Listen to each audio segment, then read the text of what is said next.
as cidades, todas as regiões querem uma universidade. Isso para um país é muito bom, quando muda um pouco o foco da solicitação dos prefeitos, dos deputados, das comunidades. E isso, nós já se falou aqui antes, foi preciso, essa cultura de querer universidade no país, foi preciso uma pessoa que não frequentou a universidade entrar e dar esse impulso, que hoje se discute a educação no Brasil. Pode concordar ou discordar, ela entrou na pauta do país, a educação. E isso é interessante. Quando o país está discutindo educação, é sinal que ele está no bom caminho. Ok, vamos falar então do tema específico da palestra, que são os campos, aliás, a palavra, embora eu tenha aqui posto no latim, lá no MED gira esse termo, campus mesmo para singular e plural. Tem até uma justificativa gramatical sobre essa ideia que na minha universidade eu podia sempre falar campi e campus, né? Lá no MEC é campus. É igual ônibus. Pode ser um ônibus ou dois ônibus, tudo é ônibus. Ok. Mas vamos então ao tema que o secretário apresentaria, que me passou e que eu vou tentar desempenhar, a altura do secretário, que ele é muito bom de palestra, né? Quem conhece, ele ia brilhantar ainda mais a noite nossa. O que é o por que especificamente a gente vai discutir campus fora de sede? Por que é diferente discutir a universidade como um todo? Porque tem uma especificidade e é uma coisa nova do país.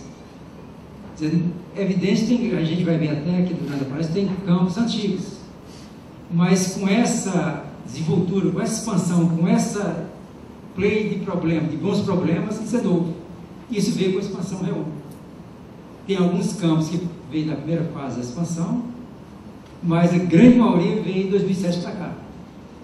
Criou-se então, no Brasil, na educação superior federal, uma nova figura. São poucas as instituições que já têm isso no estatuto.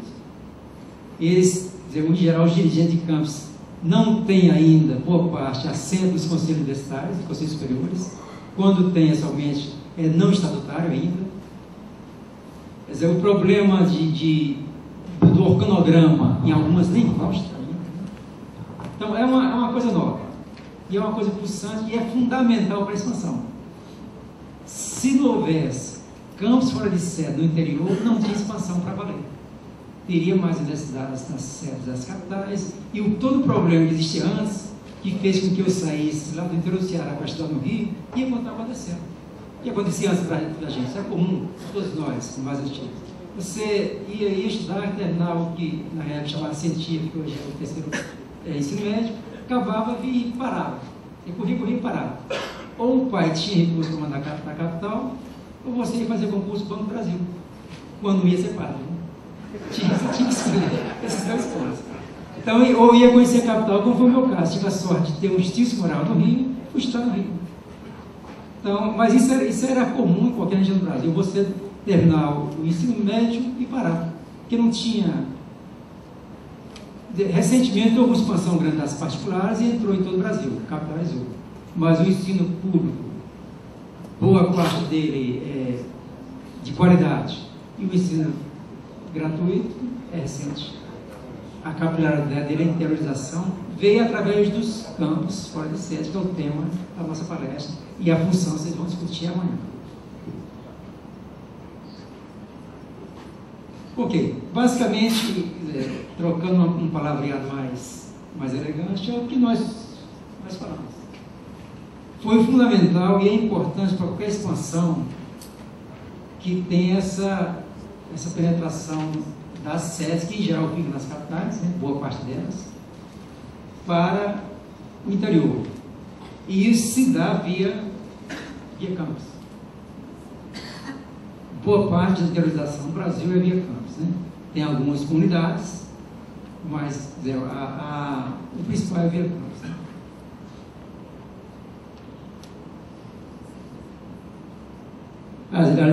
Em cima tem os números, né? Pelo menos foi essa eu tirei do censo MEC. Nós temos dizer, além das universidades, das sedes, vamos chamar assim, reitorias e tal, nós temos 59 atualmente, mais 4 novas foram lançadas, nós temos 215 entidades fora campus. Algumas são unidades, né? Fora a sede, algumas são unidades, que são com a administração praticamente nenhuma, é simplesmente uma entidade de ensino, e tem os campos que têm já aumentado o número de vagas. E tudo ele está fundamentado, como já foi falado aqui antes, no Reúne que está se encerrando um ciclo de pactuação. Essa parte aqui do chamado projeto de expansão, que foi pactuado com todos os reitores. Né? Com isso, a gente entrega à sociedade um produto acabado. Desde que a expansão não parou no Reúne. Já tivemos a terceira fase, né? Foi agora esse ano, e está sendo criada a chamada expansão estratégica.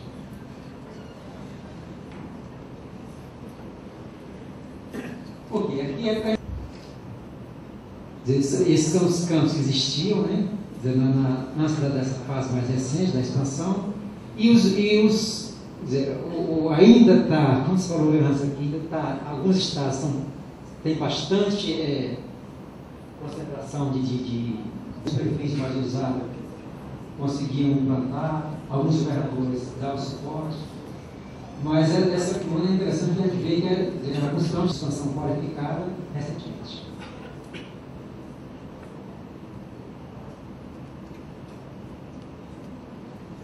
Isso aqui são os campos pré-existentes, né? Mas dessa fase mais recente da expansão.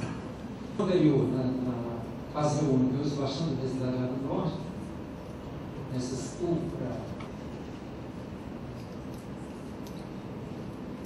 aqui o Sudeste, o aparelho federal de ensino superior, mas quando isso é mais necessário. Ok, então talvez seja mais interessante Obrigado, tem o microfone aí? Acho que é bom.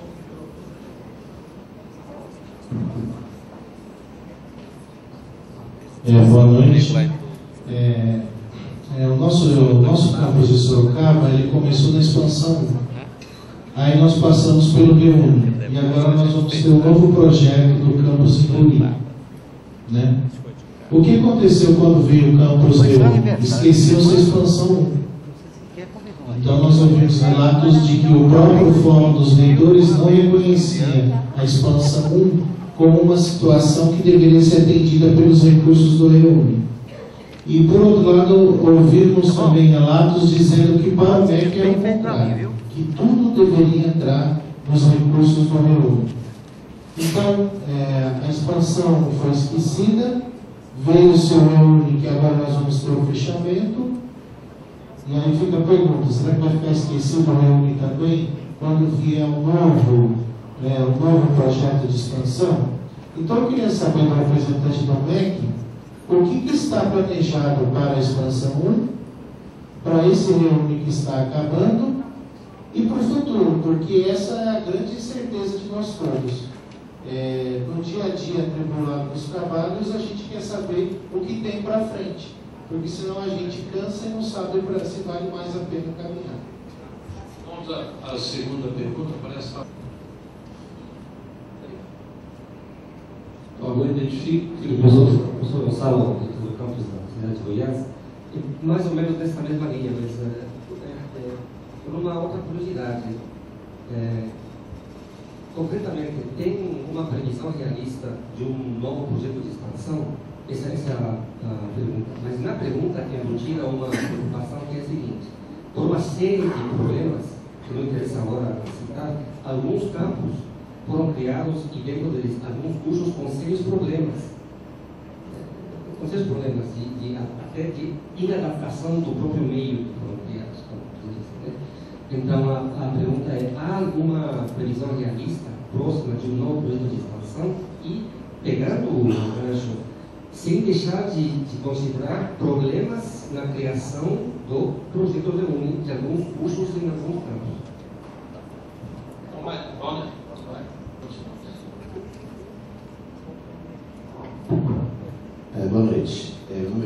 professor aqui do hospital. Eu queria que o senhor falasse um pouco mais da relação que o MEC, ou como que o MEC está concebendo essa relação, expansão com o título, o que é um campus, o que é uma unidade.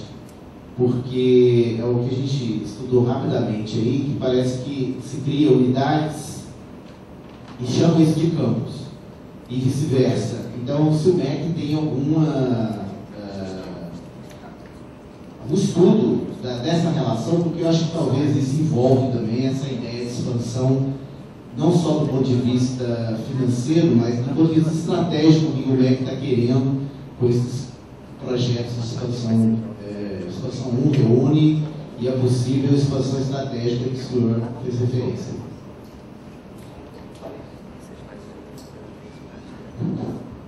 A primeira questão do Isaías do campus Sorocaba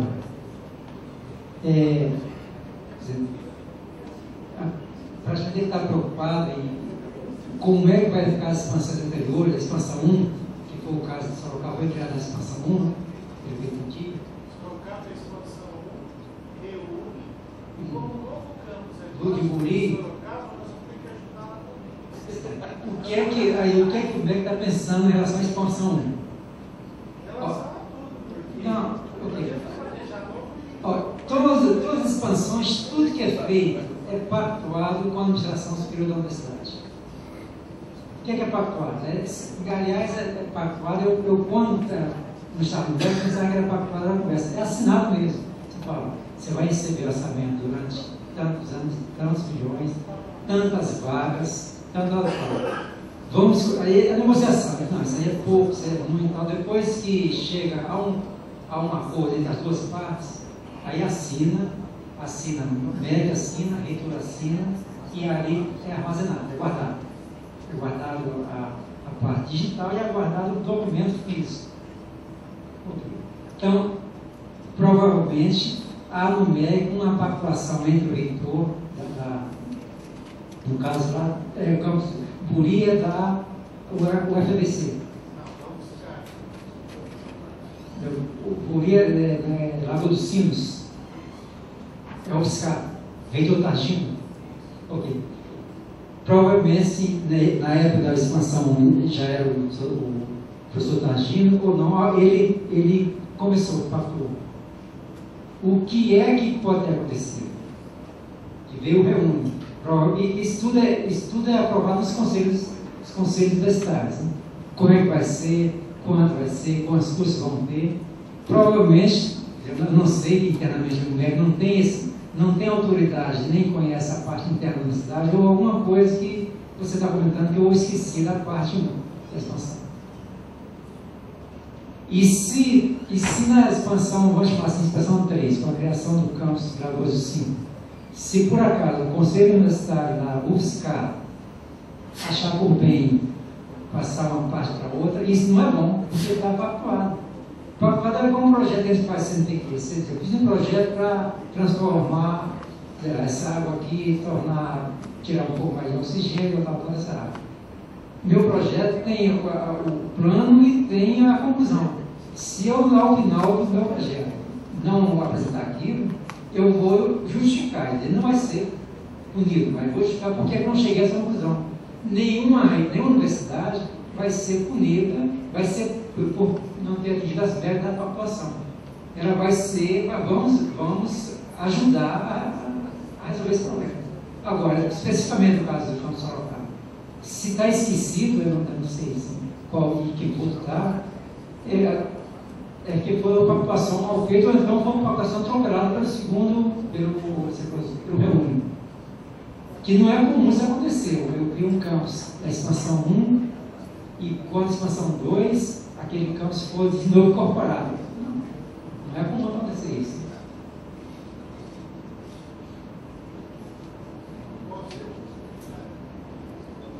Vamos continuar. O MEC não fará nenhuma atuação interna na universidade. A universidade tem toda a autonomia. Então, toda essa pactuação que está feita está perfeita até que as universidades digam que tem algo errado. É isso? Não, a preocupação é feita com a universidade. Mas esse aqui, ó, esse aqui é o pathway que esse copo d'água tem daqui a uma semana, a água está cheia. Eu acordei e estava assim, não, concordamos e tal. Eu sou o reitor, ele é o gestor do MEC. A partir daí o MEC parou e falou, o senhor vai trabalhar para chegar a isso. Se não chegou, nós vamos tentar ajustar, a repactuar, que é o termo usado. Repactuar. Se houve um problema lá, o reitor vai repactuar com o MEC. Ele não vai chegar lá e dizer, olha, a água não foi, o copo está vazio, como depois chega. É a autonomia da universidade, isso é fundamental que seja preservado. O que ele vai fazer, se não foi atingida a meta, é repactuar. Começar de novo, né? O Estado 12 reescreveu, se eu falei que ia ter 10 cursos e não tenho perna para ter 10 cursos, nós vamos querer mais vagas, professor, querer mais laboratório, conversa, se for possível, assina de novo. Faz novo acordo, né? Com relação ao campus de Goiás, foi perguntar se explicitamente tem um novo plano de expansão, é isso? Vai ter realisticamente um novo plano a curto prazo de expansão. Você fala, existe estudo já bem avançado da chamada expansão estratégica. O que é isso? Quando criou-se a expansão 1 e a expansão 2 e a 3, criou-se uma expansão para vamos colocar a universidade aqui, mais universidade no estado de Goiás. Ok, colocou-se os reitores, os conselhos, não é o reitor, para o reitor para ser mais simples, mas os conselhos, um grupo de professores sentados em toda a mesa, professores, estudantes, funcionários, como o conselho universitário da instituição, eles acordaram aí entre eles, com a autonomia deles, falaram, vamos colocar o curso de medicina, de engenharia mecânica, de civil, química e duas licenciaturas. Ok, mas essa relação com o MEC. Lá, registro é MEC. Faz-se algumas observações, coloca o curso de medicina, um curso mais caro, tira a medicina e coloca, sei lá, um curso que seja mais fácil de você dar conta. Mas a universidade tem autonomia nessas fases, das três expansões. A universidade criou o curso que quis, que se quis também é forte, né? Ela sugeriu bastante fortemente os cursos dela. A chamada expansão estratégica, o MEC vai orientar que curso que quer. Se está faltando, pelos dados da OMS, a Organização Mundial de Saúde, está faltando médico na região norte, vamos tentar colocar 1, 2 ou 3 cursos de medicina na região norte. Está faltando professores de matemática na região sul, vamos tentar colocar licenciatura na região sul. Aí a faculdade é assim, o reitor da Universidade X, nós precisamos de gerar tantas 1.000, 4, 5.000 vagas em licenciatura de matemática. Se a universidade topa, o investimento nós damos tanto de orçamento, tantas vagas, tal, e vamos pactuar que isso, daqui a 10 anos, essa meta é cumprida. Vamos assinar? Vamos. Aí ele vai induzir a vaga, o curso que quer. Essa aí vai ser de acordo com os outros ministérios que estão pedindo, estão orientando, né, as entidades de classe, a Associação de Engenheiros, a Associação dos entidades de medicina, sei lá, as universidades, em tal lugar está faltando esse profissional. E a gente não tem perna para criar. Então vamos, o MEC vai colocar, vai induzir, é igual, então isso é muito parecido com os projetos. Tem muitos projetos que CNPq, FINEP e FAPURI induz o que quer. Então vai ser a expansão induzida. Com relação à pergunta, qual a diferença entre unidade, campus, isso aí existe um que a gente chama de relatório técnico do MEC 2008, até em função da criação do REU, né, que precisou, em alguns casos, criar unidade e em alguns casos, criar campus. Basicamente, há exceções, basicamente, campus é quando ele tem minimamente uma estrutura administrativa. E unidade é quando simplesmente um órgão de ensino ou pesquisa. Em geral, isso não é regra, mas em geral, a unidade na mesma cidade do campus ou na mesma cidade da sede. Por exemplo, se eu por alguma necessidade eu quero criar um aparelho federal aqui em Catalão e ele vai ficar aqui no campus, ele precisa ser criado numa universidade, mas vamos supor, daqui a 5 quilômetros, por alguma razão, precisa ser criado lá não, passa a ser a unidade do campus Catalão. Ele não tem coordenação, ele não tem FG, não vai ter CD, ele vai ser uma entidade, é como se fosse uma sala de... É um pedaço da universidade fora. Isso acontece muito no Rio, eu lembro que eu estudei lá, a universidade tinha diversos, não era o nome que a gente dava, mas diversos jogos como esse. É a diferença básica, a diferença técnica entre campos e unidades. Há exceções. Tem unidades que têm praticamente a estrutura de um campus, mas a norma é essa. Campus tem a estrutura administrativa, tem o diretor, tem os assessores e tal. E a unidade é como se fosse responsável pela unidade. Eu pediria desculpa se acaso atropelar alguém, esquecer alguém, porque agora o microfone vai para o centro aqui. Tem 3 perguntas para o centro, a Cruz Azul lá de São Paulo, né? Boa noite a todos. É o representante do MEC, professor Simões, sou diretor do campus Floresta, extremo ocidental lá no Acre, veio um projeto de expansão, depois reúne. E a grande dificuldade administrativa e papel hoje de estar presente nessa reunião é principalmente da fixação de doutores na região norte. O MEC, eu vejo a política de criar, de parar algumas universidades, o déficit na região norte, e em especial como administrador, o que a gente vem sofrendo é porque não tem uma política de incentivo.